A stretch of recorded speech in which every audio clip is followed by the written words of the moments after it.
Good morning, my people. What a lovely morning. It's on a Tuesday and the weather is brilliant as usual. Let's go for a morning dose. Let's go for lunch, shall we? So the law of attraction. A lot of people don't understand the power of the law of attraction. Yes, we keep on saying you attract what you like, you attract what you think.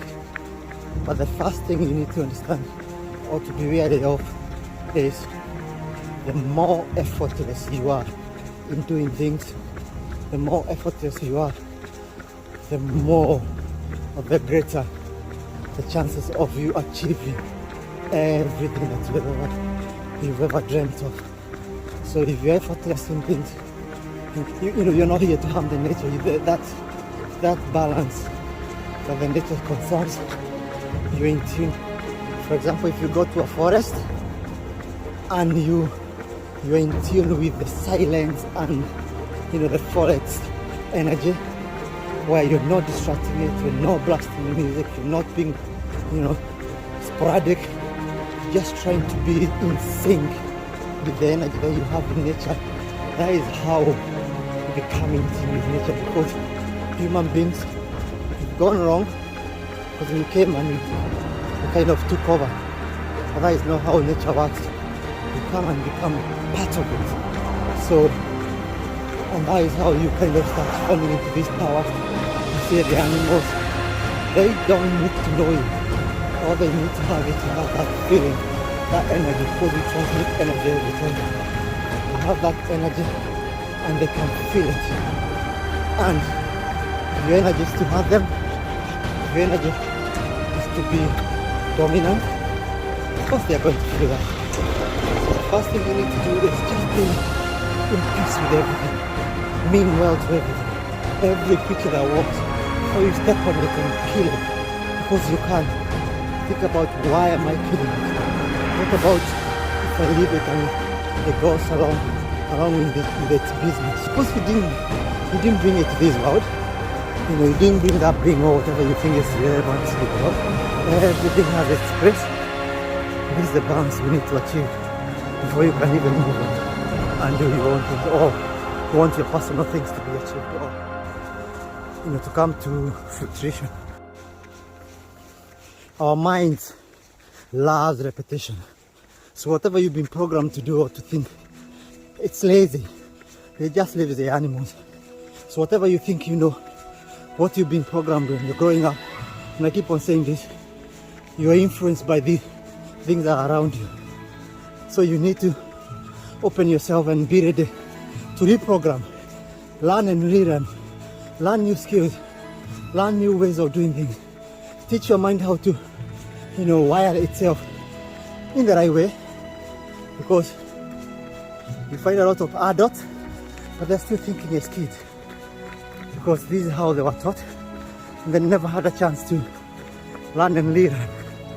So you need to mature in the thoughts and know whatever I was taught when I was growing up, I did not have mature mind of myself.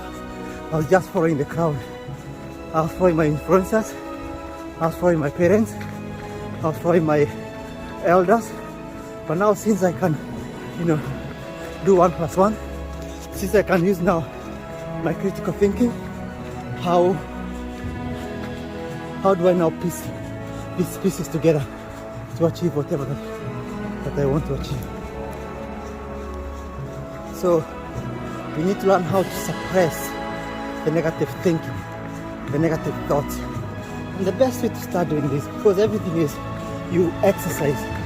It's like going to exercise, going on in the gym, going to a gym, and exercising a muscle. It becomes stronger with time. So the best way to exercise, how to learn to suppress negative thinking is when you're thinking, listen to yourself when you're making conversations, and when you start to say, oh, I thought such and such, or I believe, or in my opinion, that means whatever you are saying is already pre-programmed, it's already programmed in your mind. And that programming, you need to ask yourself, whatever I've just said, I thought it was ABCD. How did you learn whatever you did? And you're so strong on or believe in it? Was it because you learned through somebody? What about this person? Where did I get that information from? Or did you learn it because you went and studied a book and you knew this person, was backed by facts? So that is how you start to reprogram yourself, because you're very conscious of where you are. Because you need to know where you are in life. You need to know where you are in whatever success or in whatever journey you want to go.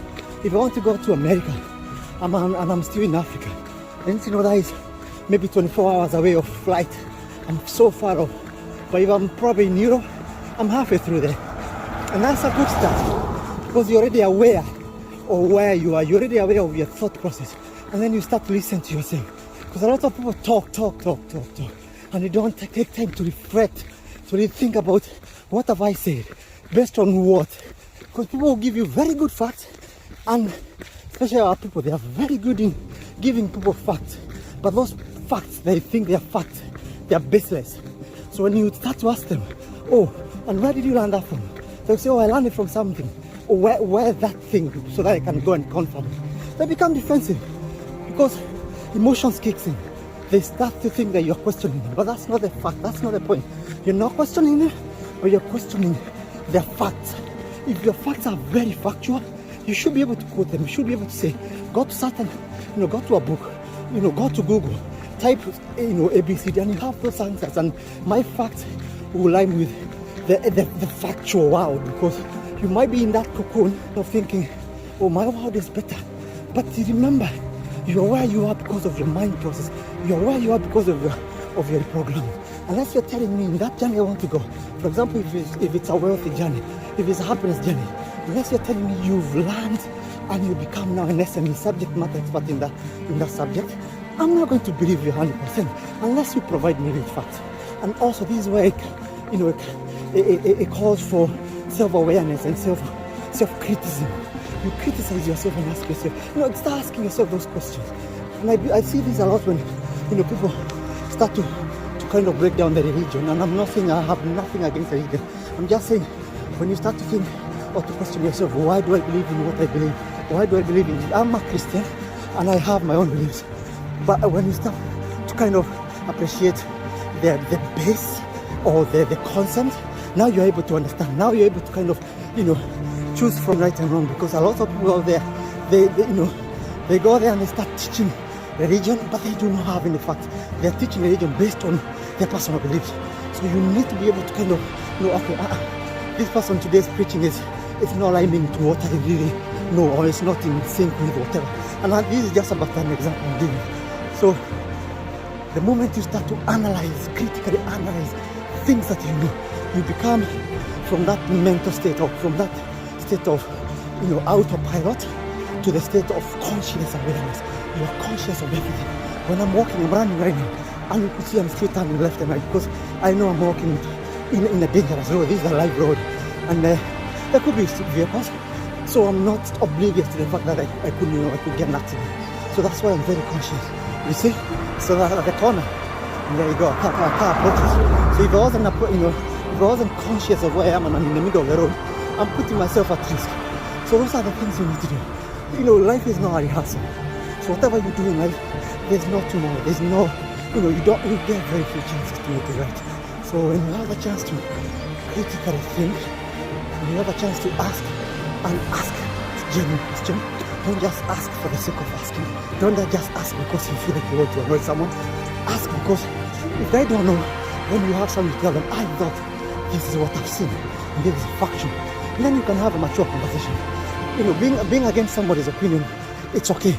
But if you're against somebody's opinion, you can argue your case. That is a communication, that is conversation. And everyone is able to have a mature conversation, whether you have difference of opinions.